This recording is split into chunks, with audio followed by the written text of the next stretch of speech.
The silence in the room was so thick and heavy, you could have cut it with a knife. It was a silence born of pure, unadulterated shock. Across the polished mahogany table of the HOA's ridiculously opulent clubhouse, Brenda, the president of the Sapphire Springs Homeowners Association, stared at the single piece of paper my lawyer had just placed in front of her. Her face, which moments before had been a mask of smug, confident victory, was now a pale, slack-jawed canvas of utter, uncomprehending horror. Her own lawyer, a slick, expensive-looking man from a big city firm, was doing the same. His mouth was slightly open, his eyes wide, his carefully constructed legal arguments and condescending smirk completely gone, replaced by the naked panic of a man who has just realized he's walked his client off a financial cliff. The piece of paper wasn't complicated. It was a simple invoice, but it was the number at the bottom, in big, bold, unforgiving print, that had sucked all the air out of the room. A number preceded by a $sign. A number with 2 commas. $1,240,000. Brenda finally found her voice. It was a thin, reedy whisper, a pathetic ghost of her usual booming, authoritative tone. What? What is this? My lawyer, a calm, steady man named Arthur, gave a small, sad smile. That, Ms. Johnson, he said, his voice quiet but carrying the weight of an avalanche. It's the bill for the last 4 months of your HOA's flagrant and continuous breach of a legally binding contract. It's the fine you just levied upon yourself. She looked from the invoice to my face, her eyes pleading for an answer, for a way out, for this to be a joke. But I had no jokes left for her. And that's when everything went wrong. Before I tell you what happened next, drop a comment. What would you do if this happened to you? And subscribe to HOA Files. To understand that $1 million invoice, you have to understand my father, and you have to understand the piece of paper he signed 30 years ago. My name is Tom. For 40 years, I was a civil engineer. I managed massive multi-billion-dollar infrastructure projects.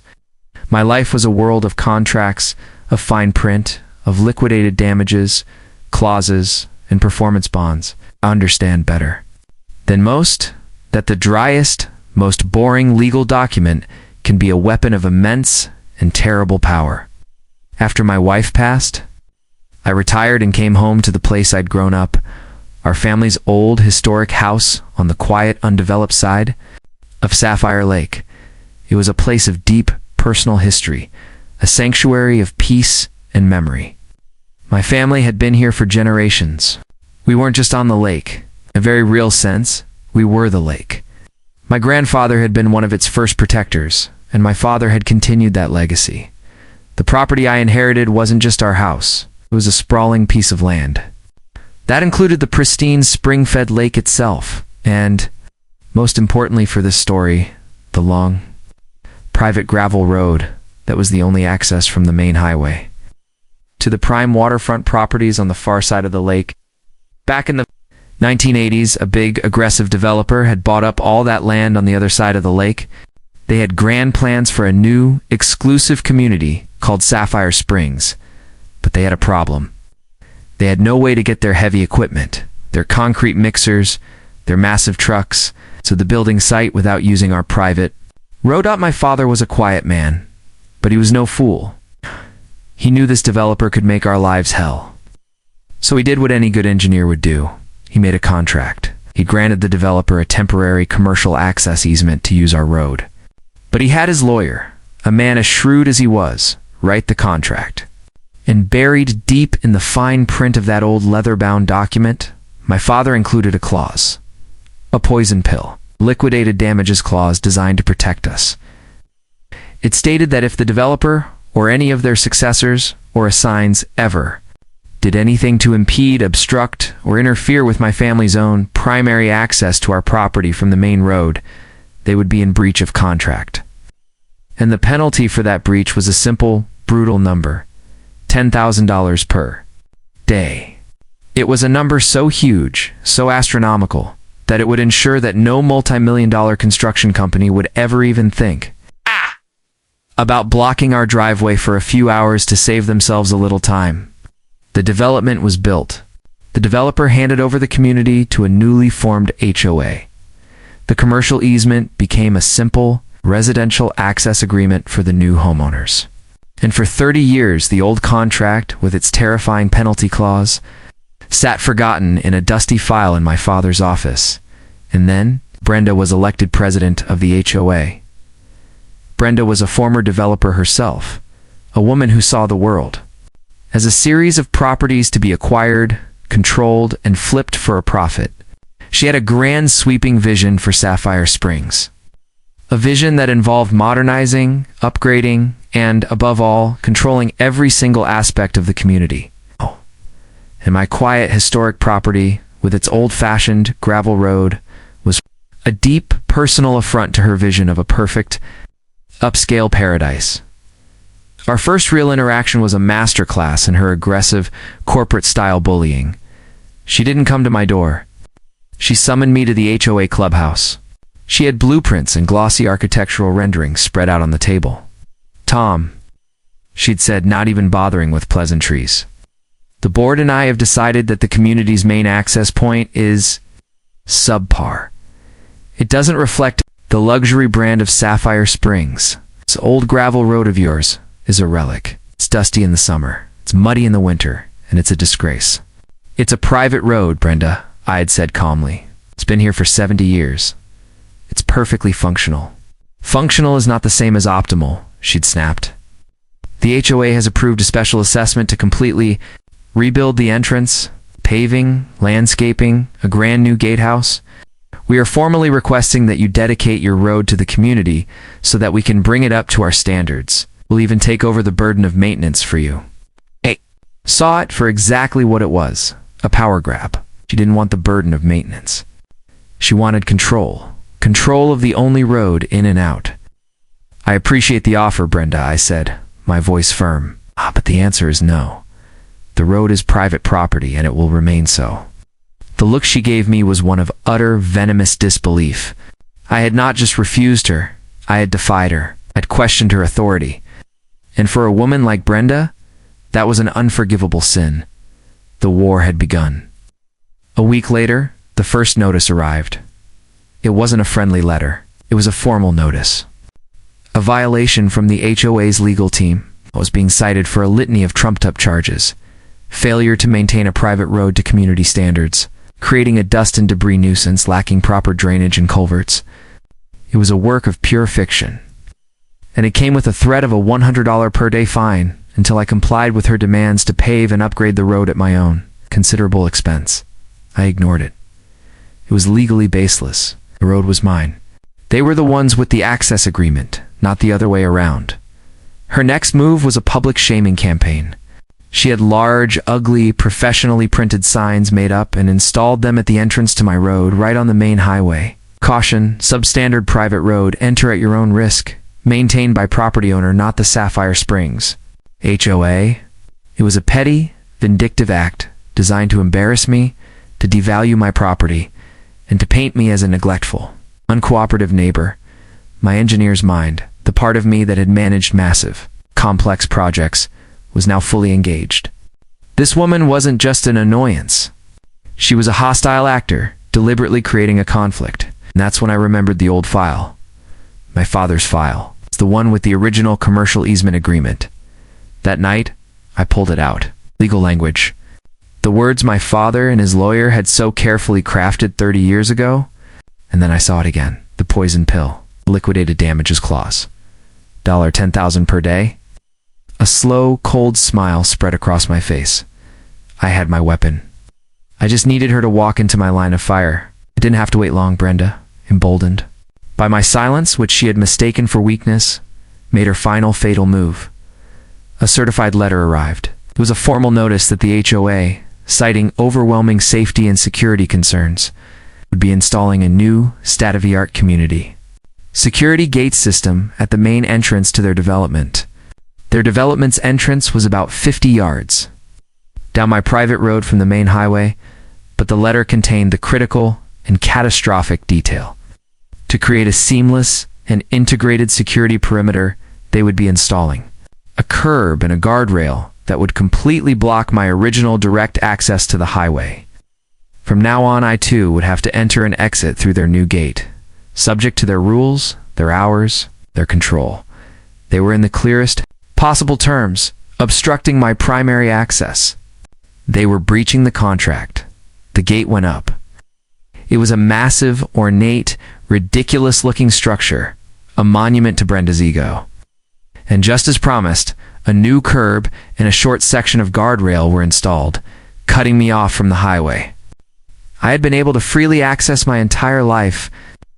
I was now a captive of the Sapphire Springs HOA. My only way to the outside world was through their gate, a gate operated by a remote I was given, a remote they could deactivate at any time.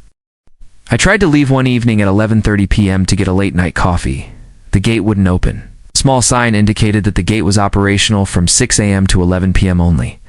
I was locked in, trapped. My freedom of movement, my most basic right, as a property owner, had been taken away by this petty tyrant. In that moment, sitting in my truck, staring at a closed gate on my own road, I felt a profound sense of helpless rage. She had one, but I am a patient man. I am a methodical man. My father had taught me that. My career as an engineer had taught me that the most important work is the documentation. I didn't argue. I didn't protest. I didn't cut down the gate. I let the clock run.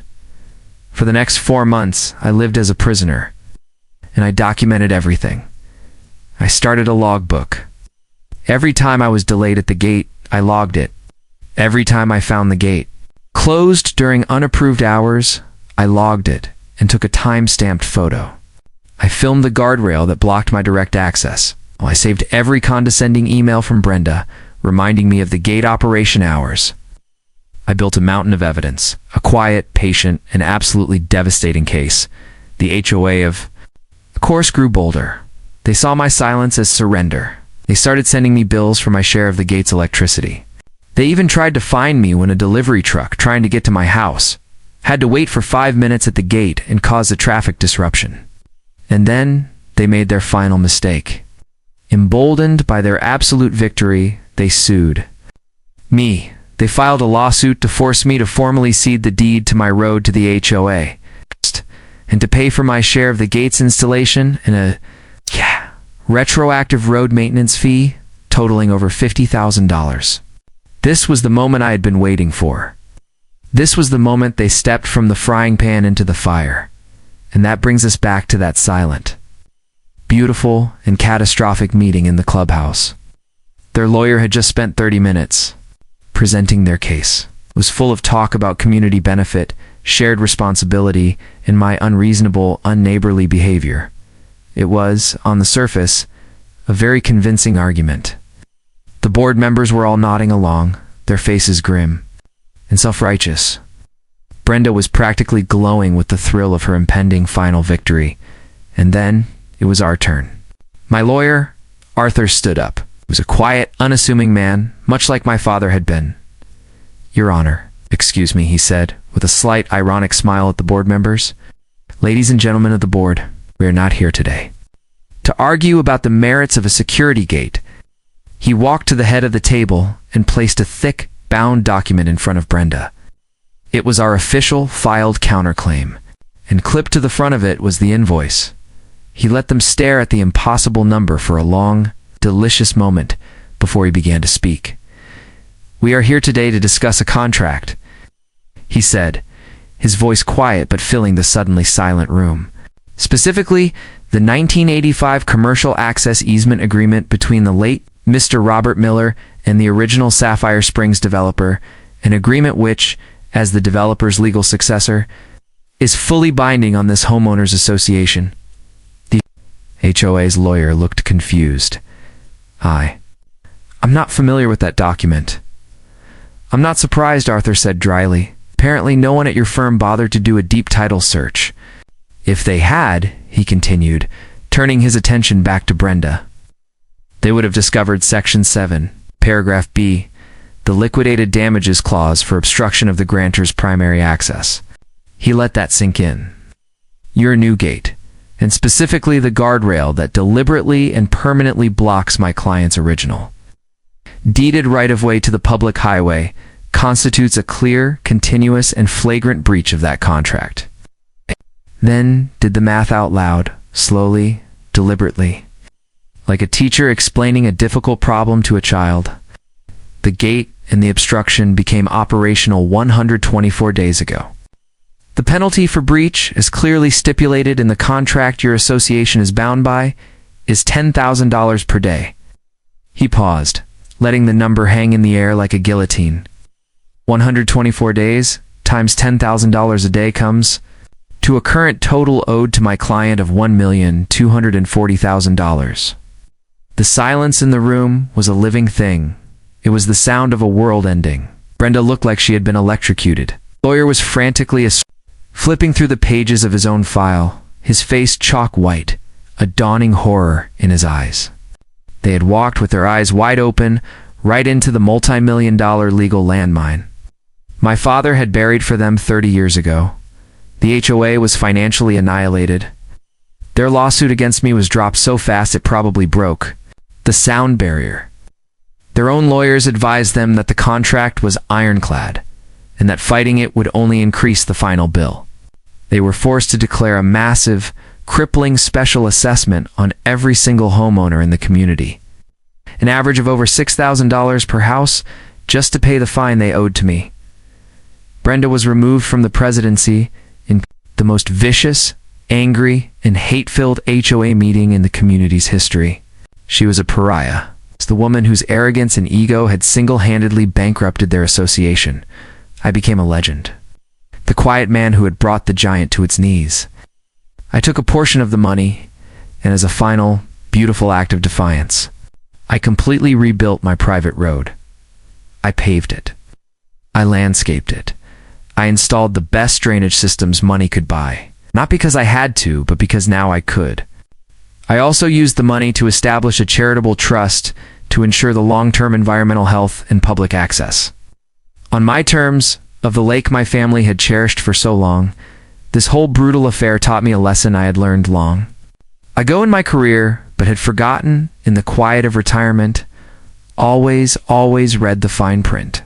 People who are blinded by their own grand visions of the future often fail to respect the quiet, powerful, and legally binding agreements of the past.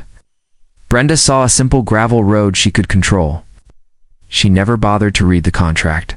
That paved it, and it cost her and her community everything. The HOA is still paying off the fine to my trust in quarterly installments, and they will be for the next 5 years. But Brenda, as part of her personal bankruptcy filing, has had her new, even more aggressive lawyers subpoena every single infrastructure contract I ever managed in my 40-year engineering career, looking for any hint of professional misconduct they can use to try and discredit me.